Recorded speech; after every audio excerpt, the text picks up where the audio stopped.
So hello guys, welcome to the channel learning tutorial. तो आज के इस वीडियो में हम पढ़ेंगे क्लास 11 फिज़िक्स का 6th chapter thermal properties of matter. So मे भी इसका बेसिक्स आपको थोड़ा सा पता होगा, जैसे टेम्परेचर कन्वर्जन है और बाकी सारे और भी बेसिक चीज़ है इसमें। तो जो नई चीज़ है जो हम इसमें पढ़ेंगे, पूरा चैप्टर मैं ट्राई करूँगा आपको कवर करने का। और स्टार्ट करने से पहले बता दूँ, इसमें जो है न्यूमेरिकल्स बहुत ज़्यादा होगा, तो आप एंड तक देखिए क्योंकि ये इम्पोर्टेंट भी उतना ही है आपको न्यूमेरिकल सब समझना। सो पहले हम ओवरव्यू ले लेते हैं हम क्या पढ़ेंगे। सो एक बेसिक इंट्रोडक्शन हम पढ़ने वाले हैं, लीनियर एक्सपांशन टर्म शायद ये आपको पता होगा, हम एक रिवीजन कर लेंगे उसके बारे में। उसके अलावा आइडियल गैस इक्वेशन जो कि सबसे इम्पॉर्टेंट है यहाँ, तो वो हम पढ़ेंगे। हीट कैपेसिटी, कैलोरीमेट्री जैसी अलग अलग टर्म है वो हम पढ़ेंगे इस वीडियो में। तो चलिए आगे बढ़ते हैं और स्टार्ट करते हैं वीडियो को। सबसे पहला हमारा टर्म है लीनियर एक्सपांशन का। तो थोड़ा वर्ड से ही आपको नॉलेज आ जाना चाहिए, एक्सपांशन है, लीनियर एक्सपांशन है। क्या होगा, तो आप जो ये डायग्राम देख रहे हो इसको एनालाइज कीजिए। पहली बात तो ये कुछ एक बॉडी है आपका, उसका आपको लेंथ L दिया हुआ है। तो एक बार डेफिनेशन पढ़ लेते थे। Expansion in length due to thermal energy is called linear expansion. Thermal energy, ये टर्म आपको समझना होगा और याद रखना होगा क्योंकि ये जो है की टर्म है। ये समझ लीजिएगा। और अभी आप देख रहे हो ये एक एंड है लेफ़्ट साइड का और राइट साइड का एक एंड आप देख रहे हो। उसको हमने नेमिंग किससे किया, डेल्टा टी से। डेल्टा टी अपॉन टी हम उसको क्या लिखेंगे, कांस्टेंट टर्म के through, alpha del T, correct. यहाँ पे जो आप डेल टी देख रहे हो ये स्मॉल डेल टी है, यानी इंक्रीज इन लेंथ है जो कि थर्मल एनर्जी की वजह से इंक्रीज़ हुआ है यहाँ पे। तो उसको हम क्या बोलते हैं, उस प्रोसेस को लीनियर एक्सपांशन बोलते हैं। तो ठीक है, वो भी देखेंगे हम लोग। और आपको ये बेसिक चीज़ है, ये ओवरऑल पूरा याद रखना होगा पूरे इस वीडियो के तहत। तो आपको और भी जो है इस चीज़ को रिलेट करना होगा। तो देखते हैं हम लोग। उससे पहले एक क्विक रिवीजन ले लेते हैं टेम्परेचर कन्वर्जन का, सेल्सियस, फ़ारेनहाइट और केल्विन का कैसे होता है। तो आपको याद तो होगा ही, नहीं होगा फिर भी आप देख लीजिए, ये वाला जो है इम्पोर्टेंट है यहाँ पे। ये देखिए आप, TC यानी जो temperature in Celsius upon 100 equals to TF minus 32 upon 180, correct. ये समझा आपको। या आप इसको ऐसे भी लिख सकते हो, ये जो है TC को ऐसे ही रख देना है आपको, इक्वल्स टू ये जो TF है, ये आपको शायद याद आ जाएगा। अभी मैं जो लिख रहा हूँ TF माइनस 32 आपने लिख दिया ऐसे ही। अपॉन में जो है ये 100/18 है, उसको हम कैसे लिख देंगे, अभी इसको हम लिखेंगे 5/9 से। तो आपको कुछ याद आया होगा, ऐसा कुछ था, यानी TC equals to 5/9 TF minus 32। TF यानी टेम्परेचर इन फ़ारेनहाइट, ठीक है। वैसे ही जो है केल्विन का भी है यहाँ पर। तो हमको जो स्टैंडर्ड है वो याद रखना है। स्टैंडर्ड हमारा जो है वो TC का है टर्म, तो ये भूलना मत कभी भी आप। TK माइनस 273.15 अपॉन 100, राइट है। ओके। अभी हम जो है इसको एक डायग्राम के थ्रू समझते हैं। तो यहाँ पे आप जो है 3 अलग अलग थर्मोमीटर देख रहे हो जहाँ पे स्केलिंग की गई है, सेल्सियस में, फ़ारेनहाइट में। यहाँ पे देख रहे हो सेल्सियस के लिए, फ़ारेनहाइट के लिए और केल्विन के लिए। तो उसके लिए कुछ टर्म है। स्टीम पॉइंट क्या दिया गया है, ह्यूमन बॉडी टेम्परेचर और आइस पॉइंट, राइट। सेल्सियस में तो आपको पता है कि 37 डिग्री सेल्सियस होता है ह्यूमन बॉडी का, मगर आप उसको अगर फ़ारेनहाइट में कन्वर्ट करो तो वो 98.4 यानी 99 के आसपास, और केल्विन में करो तो 310 हो जाता है। ये स्टैंडर्ड टर्म आपको याद रखना है ताकि आप जो है न्यूमेरिकल्स में फटाफट इम्प्लीमेंट कर सको। आइस पॉइंट जो होता है 0.01 होता है, यानी बेसिकली 0 होता है यहाँ पर। याद रखना कभी भी पूरा 0 नहीं होता, क्योंकि ये कॉम्पिटिटिव एग्जाम में आपको आ सकता है। तो ये 0.01 याद रखना आप। हम पढ़ते वक्त अक्सर 0 बोलते हैं, आइस पॉइंट 0, लेकिन याद रखना 0.01 है। वैसे ही फ़ारेनहाइट जो होता है 32.02 है और 273.16 जो है इसका केल्विन का है। क्योंकि जो अगर आप 0 से स्टार्ट कर रहे हो तो केल्विन में वो आप 273 से स्टार्ट करोगे, 273.16 से, एंड फ़ारेनहाइट के लिए हम 32 से स्टार्ट करेंगे यहाँ पे, राइट। एब्सोल्यूट ज़ीरो किसको बोलते हैं, एब्सोल्यूट ज़ीरो हम केल्विन को रिस्पेक्ट में, हम इसके रिस्पेक्ट में एब्सोल्यूट ज़ीरो बोलते हैं। तो हम कन्वर्ट करेंगे तो जो सेल्सियस है -273 हो जाएगा, एंड फ़ारेनहाइट जो है वो 459.67 माइनस में, राइट। तो इस पर ज़्यादा टाइम वेस्ट नहीं करते, आगे बढ़ते हैं। ये आपका बेसिक्स था इसमें। यस, सो अभी हमारा है आइडियल गैस इक्वेशन, सबसे important term. So the relation between three properties of gas, that is pressure, volume and temperature, is called ideal gas equation. बस इतना ही आपको समझना है, तीन चीज़ का रिलेशन, किसमें? प्रेशर, वॉल्यूम और टेम्परेचर में, राइट। सो चार्ल्स लॉ सबसे पहले हम लोग पढ़ेंगे, दूसरा होगा प्रेशर गेलुसेक लॉ, और थर्ड है हमारा बॉयल्स लॉ, राइट। तो ये तीनों भी एग्जाम में बहुत पूछा जाता है, तो आप ध्यान से देखिएगा यहाँ पर। सो बेसिकली हमको यहाँ पे समझना क्या है, ज़्यादा आप बड़े बड़े डेफिनेशंस पे मत जाइए, डायरेक्ट इतना समझिए कि V is directly proportional to T। अभी V यहाँ पे जो है वॉल्यूम है और T जो है टेम्परेचर है with respect to Kelvin scale, ये ध्यान में रखना आप लोग। सो V अपॉन T क्या होता है? कांस्टेंट होता है। यानी कैसे? क्योंकि अगर आप V directly proportional to T बोलते हो तो V इक्वल टू T करने के लिए बीच में कुछ कांस्टेंट आएगा ही, ये आपको पता है, यूनिवर्सल लॉ है, तो ये आपको जानना होगा यहाँ पे। तो चार्ल्स लॉ क्या बोलता है? So Charles' law can be stated as the volume of a fixed mass of gas is directly proportional to its absolute temperature। Absolute temperature मैंने आपको पहले के स्लाइड में बोला, केल्विन के रिस्पेक्ट में आपको देखना है।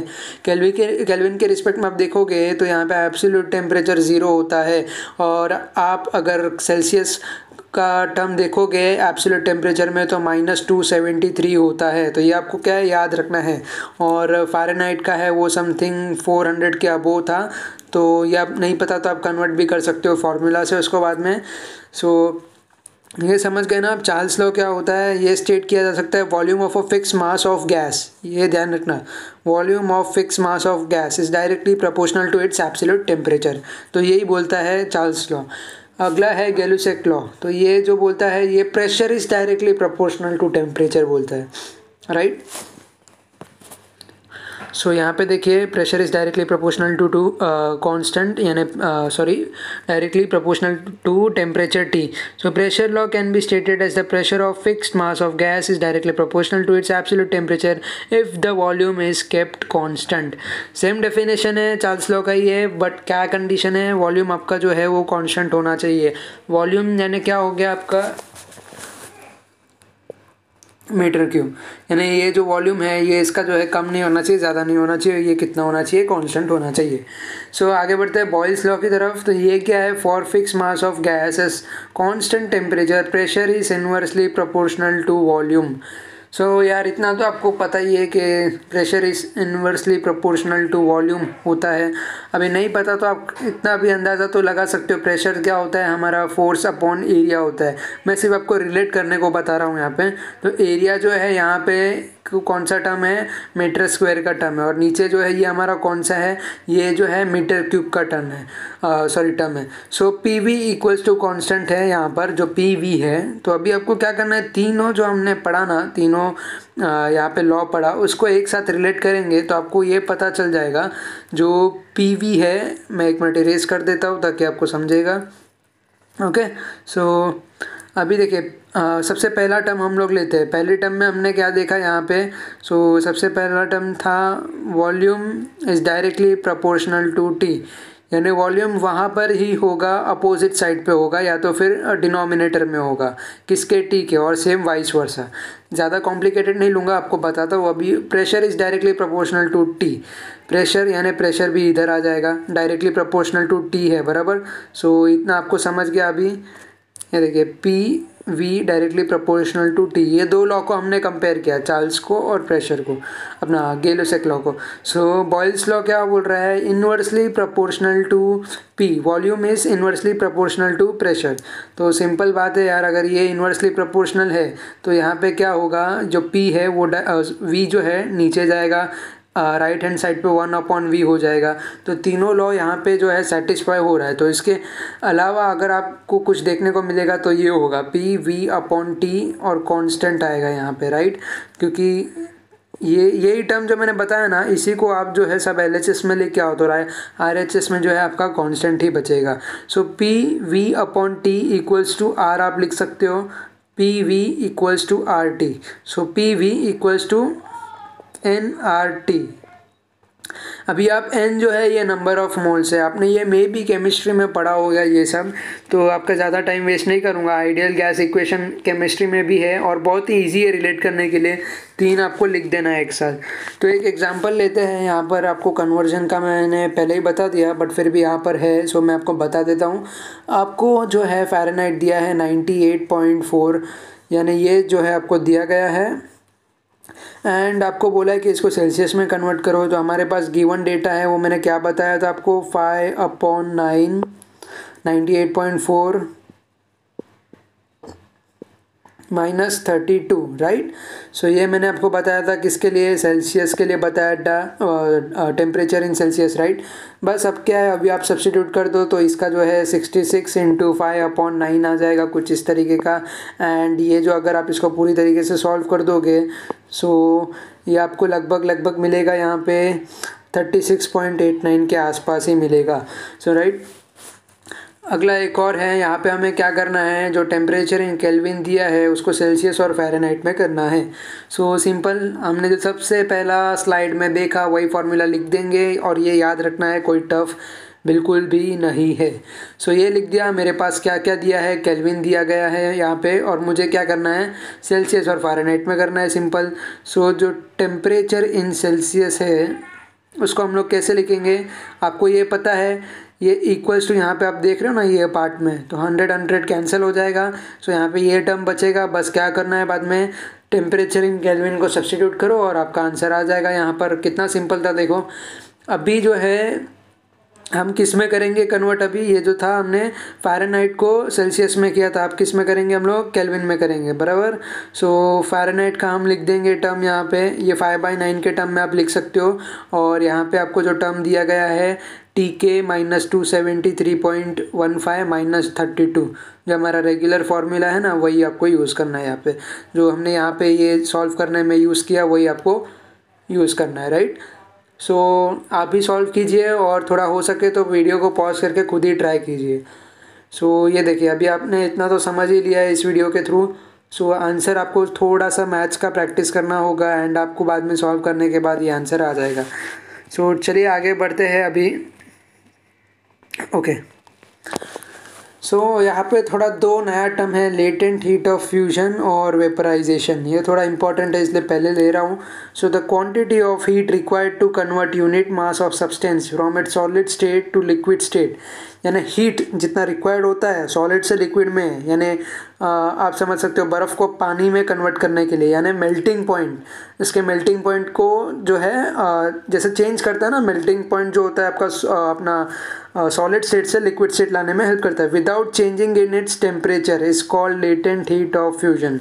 सो जो भी है without changing in its temperature वो मेल्टिंग पॉइंट होता है, अगर टेम्परेचर में चेंज आ गया तो वो मेल्टिंग पॉइंट नहीं होगा। Okay, so the quantity of heat required to convert unit mass of substance from liquid state to vapour state is as its boiling point without change in its temperature is called latent heat of vaporisation. Latent word आ गया मतलब समझ लेना without change in temperature. Heat of fusion में क्या होगा आपका, यहाँ पर हीट ऑफ फ्यूजन में होगा आपका सॉलिड से लिक्विड, और हीट ऑफ वेपराइजेशन में होगा आपका लिक्विड टू वेपर। तो ये थोड़ा इंपॉर्टेंट है, आपको ये जो है डेफिनेशन एग्जाम में पूछा जाएगा 1-2 मार्क के लिए, ध्यान रखना। सो कॉम्पिटिटिव एग्जाम में भी आता है अक्सर। तो इसके अलावा एक और हम लोग न्यूमेरिकल लेंगे। सो मैंने पहले ही कहा था आपको न्यूमेरिकल्स बहुत सारा है क्योंकि आपको समझने की ज़रूरत है यहाँ पर। सो calculate the temperature which has same value on Fahrenheit scale and kelvin scale. तो ये थोड़ा ट्विस्ट है, मज़ेदार है, इसलिए ये तो स्किप नहीं कर सकते हम लोग। तो आपको अज्यूम करना है लेटर वाई, टेम्परेचर जो है फ़ारेन और केल्विन का एक हमें सेम पॉइंट चाहिए, राइट। सो y लिखेंगे -32/180, y इक्वल्स टू 273.15/100। इक्वेशन बना के सॉल्व कर दो यार, यहाँ पर आपका जो है अलजेब्राइक एक्सप्रेशन बन जाएगा। यहाँ पे 5y - 160 इक्वल्स टू 9y - 248.35। मैं आपको इसको सोचने का तरीका बताता हूँ। हम तो कैलकुलेशन का पार्ट हर कोई कर सकता है, 10 में से 9 बच्चा तो कर ही सकता है। कैलकुलेशन को करने से पहले जो हमें क्वेश्चन को समझना है और उसको जो है गिवन टर्म हमें उतारना है, वो कैसे करेंगे। तो एक बार देखिए ध्यान से एक बार जो है क्वेश्चन पढ़िए। Calculate the temperature which has same value on Fahrenheit scale and kelvin scale, बराबर। सो अभी हमको क्या करना होगा, हमें पता है हमने जो प्रीवियस स्लाइड में जो फॉर्मूला देखा था तीनों टर्म का कंपैरिजन सेल्सियस, फ़ारेनहाइट और केल्विन का, बराबर। सो वहाँ पे जो है सारे टर्म्स जो है सेम ही है, y माइनस 32/180, यानी यहाँ पे जो टर्म था वो कौन सा था आपका TF था, राइट, और यहाँ पे जो था वो TK था। तो ये हमें क्या करना है, ये दोनों सेम आंसर चाहिए ना, हमें एक वैल्यू जो चाहिए वो सेम चाहिए, तो उसको एक ही वेरिएबल के थ्रू आप सब्स्टिट्यूट कर सकते हो यहाँ पर, समझ रहे हो ना, मतलब एक ही वैल्यू के थ्रू आपको जो है सब्स्टिट्यूट करना है, क्योंकि हमें उसका एक ही वैल्यू चाहिए। तो अब हम क्या करेंगे, उसको अगर LHS और RHS में ले लेंगे, दोनों को एक साइड हम लेके आएंगे, तो वो या तो ऐड होके एक वेरिएबल बनेगा या तो सब्ट्रैक्ट होके एक वेरिएबल बनेगा। ये लीनियर इक्वेशन है, आप समझ लीजिए ध्यान से कैसा है ये। सो अगर आपको क्या करना है, उसके बाद में y के टर्म को एक बाजू लेके आना है और बाकी के जो नंबर टर्म है वो RHS में लेके आएंगे और बस आपको बाद में सॉल्व कर देना है। कैलकुलेशन में यहाँ पे सॉल्व करने के लिए ये सम नहीं लिया हुआ, आपको सोचना कैसे है वो बताने के लिए मैंने ये सम जो है यहाँ पर स्लाइड में डाला हुआ है, ठीक है। तो आगे बढ़ते हैं हम लोग। तो इस तरीके से आपको ये आंसर फाइंड आउट करना था। सो एक और एग्जाम्पल है यहाँ पर। ये जो है इसका क्वेश्चन देख लेते हैं हम लोग पहले। The length of mercury column in a mercury in glass thermometer is 25 millimetre at ice point है, ध्यान से समझना, and 180 millimetre at the steam point. Ice point है और दूसरा जो है स्टीम पॉइंट है। What is the temperature when length is 60? Wow, okay. So हमारे पास अभी क्या है यहाँ पर, हम जो फॉर्मूला है उसमें क्या करेंगे हम लोग, यहाँ पे जो आपको दिया गया है ये टर्म ध्यान रखना। अभी आपको जो है 100 और यहाँ पे 60 लिया है, क्योंकि इसका लेंथ जो है वो 60 है, और माइनस आपका 25 जो है वो क्या है, 25 mm है, वो आइस पॉइंट है आपका, तो आप उसको 25 यहाँ पे लिख दोगे, राइट। और नीचे जो है आपका आइस और जो स्टीम पॉइंट है वो कौन सा है आपका, 180 आएगा यहाँ पर, करेक्ट है। 180 माइनस अगेन क्या करेंगे हम लोग, किससे आपको सब्ट्रैक्ट करना होगा, ये आइस पॉइंट से आपको सब्ट्रैक्ट करना होगा, राइट। आइस पॉइंट ये है। सो सिंपली आपको मैं बताता हूँ करना क्या है, लेंथ माइनस जो है आपका यहाँ पे जो 25 वैल्यू था ये कौन सा था, आइस पॉइंट था, राइट। और उसके अपॉन में क्या था, यानी जो डिनोमिनेटर में है वो क्या था, steam point minus ice point. तो ये उसका फॉर्मूला था, और मल्टीप्लाई बाय 100। तो इस तरीके से आपको वो कैलकुलेट करना है। सो नेक्स्ट जो हमने सबसे पहले स्लाइड में जो देखा था लीनियर एक्सपांशन का, जो हमने डेफिनेशन देखा था, राइट। सो अभी हम उसका यहाँ पे प्रूफ देखेंगे। सो हमने देखा था वहाँ पर टेम्परेचर का और डेल एल अपॉन एल का देखा था term, right. So del L upon L जो है आपका वो डायरेक्टली प्रोपोर्शनल टू किससे है, टेम्परेचर से है, राइट। सो डेल टी है। सो हम क्या करेंगे, यहाँ पे अल्फ़ा जो है कोएफिशिएंट ऑफ लीनियर एक्सपांशन, यहाँ पे जो कांस्टेंट है वो सॉलिड का कांस्टेंट है बेसिकली, राइट। सो आप उसको रीअरेंज करके लिखो, सेपरेट कर दो अल्फ़ा को, तो आपको ये मिलेगा del L upon L del T. So ये लेंथ ऑफ एक्सपांशन था आपका, और मतलब एक ओरिजिनल लेंथ है, दूसरा जो है लेंथ ऑफ एक्सपांशन है, और डेल टी है आपका। सो यहाँ पे आपको टर्म देखने को मिलेगा, एल नॉट जो है ये लेंथ ऑफ रॉड है, एल टी जो है ये heated up to T degree centigrade का है, ये एल टी।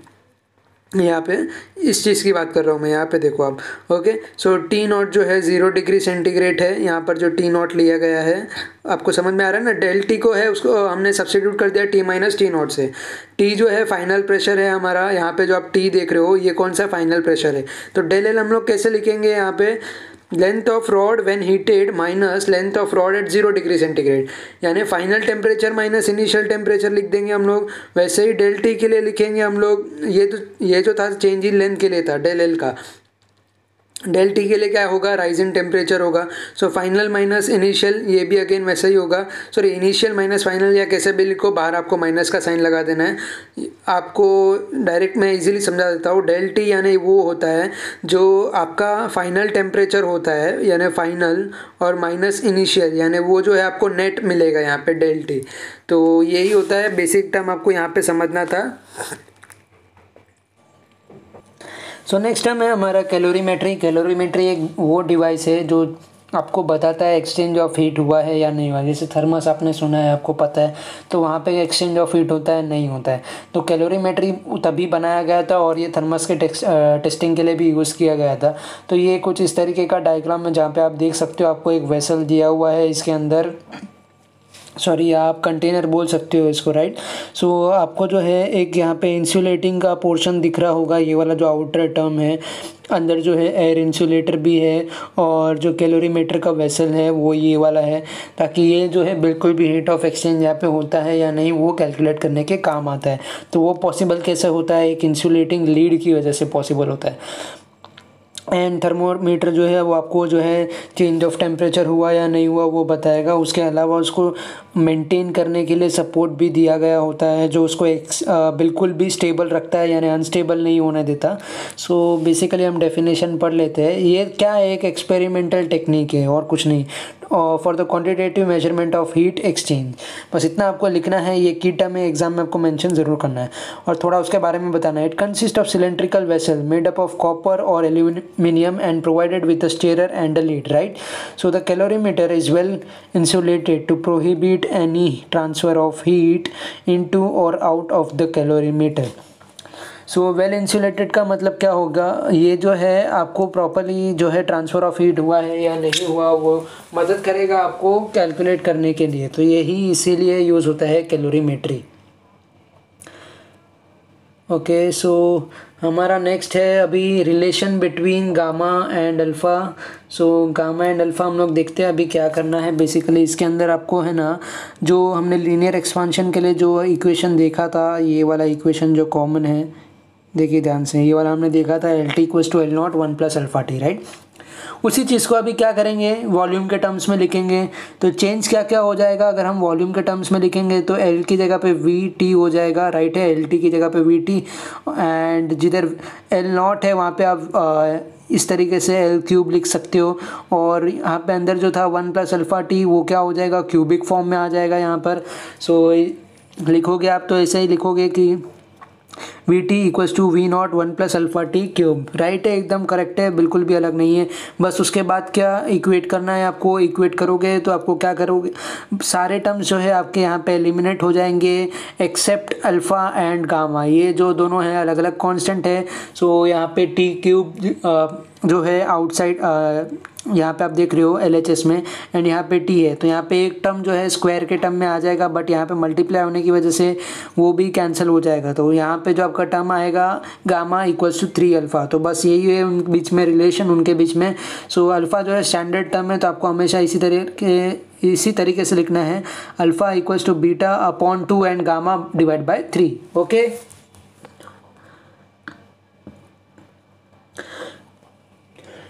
सो नेक्स्ट है हमारा हीट कैपेसिटी, ये लास्ट टर्म है फ्रेंड्स। सो अभी हमारा ऑलमोस्ट ओवर हो गया है। सो हीट कैपेसिटी हम लोग देखते हैं, ये थोड़ा पहले की स्लाइड में आ जाना चाहिए था, ओके कोई बात नहीं। सो इसको थर्मल कैपेसिटी भी हम लोग बोलते हैं। सो ये क्या करता है बेसिकली, ये जो है हीट कैपेसिटी और thermal capacity of a body is the quantity of heat needed to raise और लोअर द टेम्परेचर। ये एक रिक्वायर्ड है या एक नीडेड टर्म है जो आप समझ सकते हो।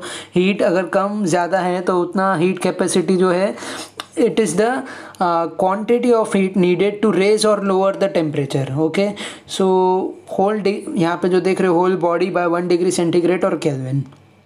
ओके, सो स्पेसिफिक हीट हम लोग क्या बोलते हैं, यहाँ पे जो हीट कैपेसिटी है उसको Q से डिनोट करते हैं। M जो है हमारा मास है, S जो है हमारा हीट कैपेसिटी है यहाँ पर। तो यही होता है हीट कैपेसिटी, हमारा थर्मल कैपेसिटी जो मेजर किया जाता है जूल पर डिग्री सेंटीग्रेड में। तो थर्मल हीट कैपेसिटी हमारा होता है Q, यहाँ पे जो हीट कैपेसिटी है बेसिकली। ओके, सो यहाँ पे एक न्यूमेरिकल है, इसको समझ लेते हैं, फटाफट एंड करते हैं। अभी ऑलमोस्ट सारा चीज़ जो है कवर हो चुका है। So find the thermal capacity, mass दिया है, M आपके पास मिल गया, चलो आपको कैपेसिटी यानी स्पेसिफिक हीट दिया हुआ है, ये S भी मिल गया, तो बस बाकी कुछ नहीं है, M × S कर देंगे, जो भी वैल्यू है सब्सटीट्यूट कर देंगे यहाँ पे और आंसर आपका आ जाएगा। सिंपल कैलकुलेशन है। सो गाइस यहाँ पे वीडियो को एंड करते हैं। वीडियो पसंद आया हो तो लाइक शेयर सब्सक्राइब जरूर करो, आपके दोस्तों के साथ ज़रूर शेयर करो इसको, ताकि उनको भी नॉलेज मिल सके। नॉलेज स्प्रेड करने से नॉलेज बढ़ता है। सो ठीक है, आपको मिलता हूँ नेक्स्ट वीडियो में। मैं ऐसे ही फिजिक्स और केमिस्ट्री के लिए वीडियोज़ लेकर आता हूँ। सो सब्सक्राइब कर दीजिएगा, बेल आइकन को भी प्रेस कर दीजिए। So thank you and bye bye.